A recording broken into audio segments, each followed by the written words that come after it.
Congrats on landing the interview. Now you want to make the most of this opportunity, and I don't want you to make any of the common interview mistakes and potentially miss out on getting the job. So in this video, I'm going to share with you 10 things that you shouldn't share when you're in an interview.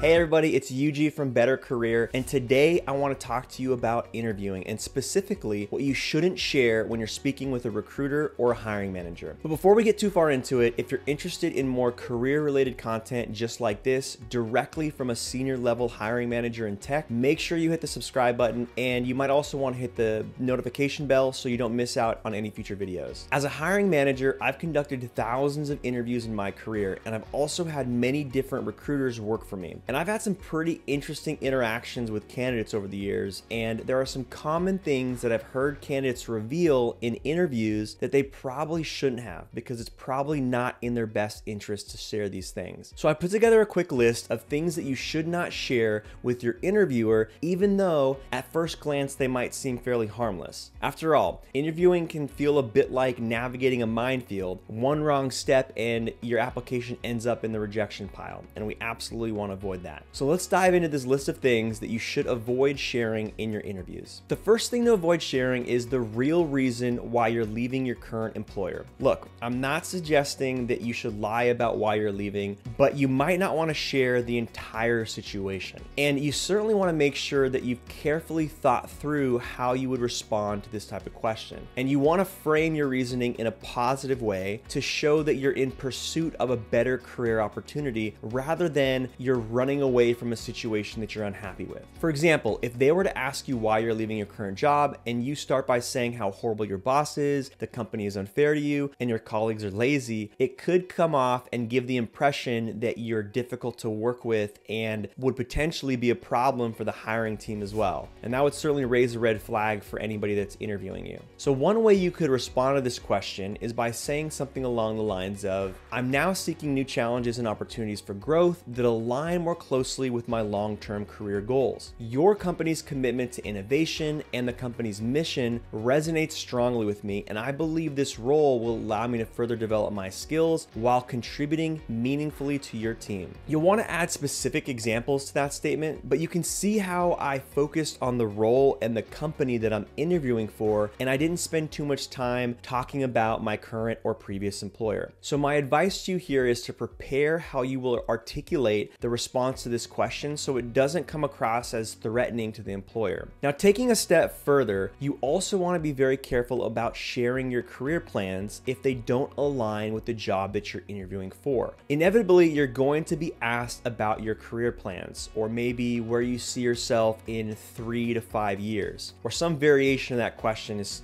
commonly asked. What the employer is looking for here is, do you have commitment to the type of career path, and is it something that interests you at least in the midterm or ideally in the long term? What they're really asking themselves is, do you have the ability to grow into this role and potentially take on more responsibility and eventually get promoted? I've interviewed candidates who have told me that they want to move into a completely different role within a year, or they want to go out and start a new business soon. And that's wonderful if you have those goals. As a manager, I'm supportive of your long-term career goals, but ultimately I need to hire somebody who can come into the role and do the job well for at least a year, and ideally longer, such as 2 to 4 years, before moving on to something else. So if you're telling the employer that you eventually want to get into a completely different role or start a business that's unrelated to the job, the employer might see this as you're not passionate about the type of work that you're interviewing for. And as we know with interviewing, it's critical to show and convey passion for the job and the company that you're interviewing for if you want the hiring manager to feel good about your candidacy. So if you have plans to start a business or make a career shift in the future, I would certainly encourage you to do so,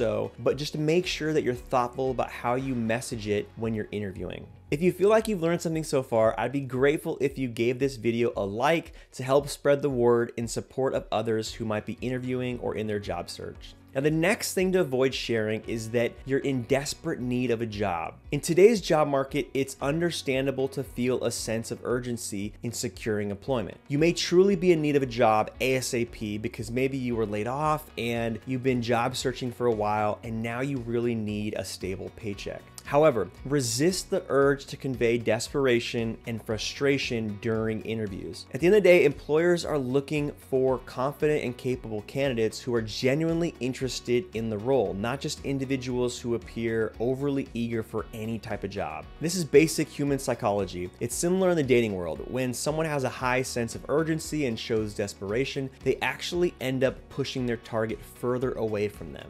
I can understand it can be difficult if you're in a situation where you can't pay your bills and you really need a paycheck. I feel you. But in order to get out of that situation and land a job, somehow you need to reach deep down and convey that you're a calm, collected, and confident individual. The next thing to avoid sharing is too many personal details. Oversharing is often a symptom of somebody who is nervous in interviews or somebody who tends to be long-winded and ramble when they speak. And you don't really want to be either of these two things if you're trying to impress an interview team and convince them that you're the right fit for the job. If you've ever dealt with somebody who's long-winded and tends to ramble a lot, you know how difficult it can be to deal with. The reason why this one's an issue is because employers will correlate your ability to articulate yourself clearly and concisely with how you would perform in a business setting or in a business meeting. For example, if you're in sales and you're sitting in front of a client and you're rambling on to the point that you see the glazed look on their client's face, you're probably not going to win that deal. And so employers want you to convey your thoughts and your messages in a clear and concise way. So if you're somebody who tends to be long-winded, practice keeping your interview responses 2 to 3 minutes max. Also, if you're oversharing because you're nervous, the best way to reduce your nerves is through practice and repetition. Another risk with oversharing is that you could share information that could potentially create bias against you. In interviews, you absolutely want to be personable and make a connection with the person who's interviewing you, so you might talk about common interests or sports or topics like that. However, you want to avoid sharing personal information such as your family situation or hobbies that might not align with your job. For example, I love traveling and taking time off, and most managers would be very supportive of that, but it's not something I'm gonna bring up in an interview because I'm just getting to know that person, the interviewer, for the first time, and so they don't really know if I'm a great employee or not. The next thing we don't want to share is our age. Now, this could also be inadvertently shared through a resume that's not carefully written and reviewed, but whether you're young or you're older, you could subject yourself to age discrimination. And while it's not right, unfortunately, it does happen. So doing things like mentioning certain technologies on your resume or in an interview or even your email address could indicate how old you are. For example, if a candidate has an @AOL.com email address or a fax number listed on their resume, an interviewer might perceive them as being a bit out of touch with the latest technology and out of reach for what's needed to be effective in this job. I'd recommend focusing on relevant experience and avoid mentioning irrelevant information such as outdated technology, and certainly don't share your age outright. It's unnecessary and the employer shouldn't focus on it anyways. They should really just focus on your skills and your ability to do the job. We also don't want to indicate how many years we have left in the workforce. This one is fairly common, especially with folks in the last 5 to 7 years of their career. They'll say things like, "This is my last job and I want this to be the last stop in my career," or "I'll put 5 more good years in and then right off into the sunset." And that's wonderful if you're close to retirement, and personally I'm very happy for you, but unfortunately it could create bias against you, so you don't want to mention it in an interview. The next thing I would avoid revealing in an interview is any major medical issues. Of course, if you have major medical issues that would prohibit you from meeting the basic requirements of the position, the employer is going to have the right to know that you wouldn't be able to do the job. But they should be asking you in your application process. They'll ask the question, are you able to meet the requirements of this position as set forth in the job description? And you should be answering that truthfully. They might also ask it at the recruiter stage as well, and at that point, you should also be truthful in your response to that question. Now, there was once an issue that came up where someone was interviewing for a position who was pregnant, and the hiring manager said, "I don't want to hire this person because they're pregnant and they're probably going to need a lot of time time off. Well, there are actually laws against that. Employers cannot refuse to hire a person because they're pregnant. And as a candidate, you're not required to disclose if you're pregnant either. The same goes for disabilities. If you're somebody who has a disability that wouldn't necessarily interfere with your ability to do the job, you don't need to bring it up in interviews. Now, if you have a reasonable accommodation, you should indicate that in the application. And if you're asked by the recruiter, you should let them know as well. But say, for example, you're somebody that has ADHD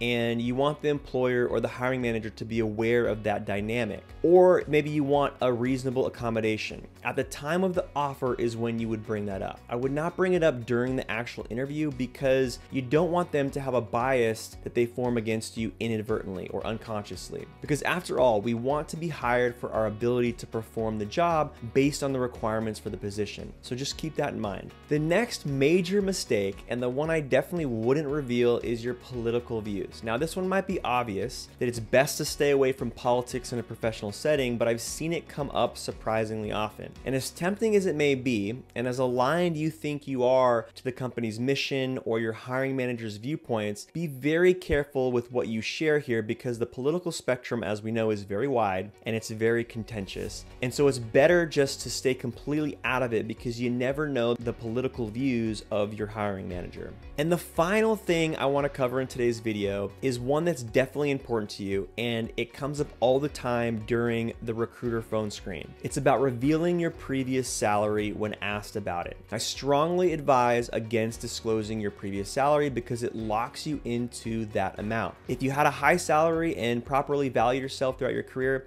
it might be advantageous for you. However, in most cases, you're probably going to lock yourself into a lower salary than you should, especially if you were underpaid based on the rest of the market, and you don't want to lock yourself into a lower salary than you deserve. It's important for you to remember that you as the employee should be determining your worth based on what you know that the open market suggests for your particular set of skills, experiences, and abilities. You don't want the employer to determine your value.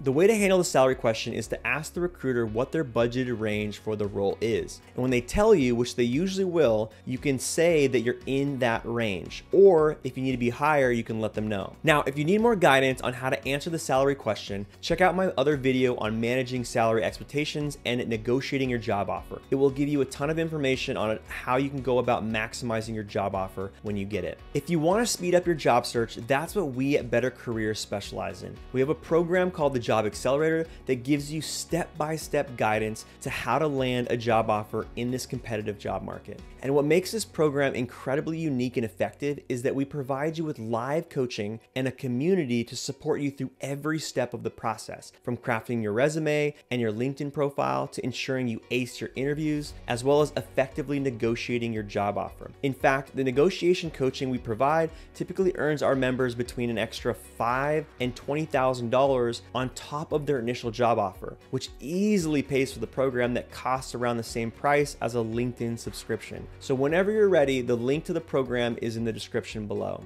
I hope you found this list of things to avoid saying in interviews helpful. By avoiding these common pitfalls and focusing on presenting yourself as a confident, qualified candidate, you'll significantly enhance your chances of success. And remember, preparation is key, so take time to research the company and practice your responses to those common interview questions. Now, I'd love to hear from you in the comments. So tell me what challenges you're facing in your job search or in your career that I can help you with. I look forward to reading your comments, and don't forget to give this video a like to help other job seekers out there. I wish you the very best in your job search, and remember, I'm here to support you every step of the way.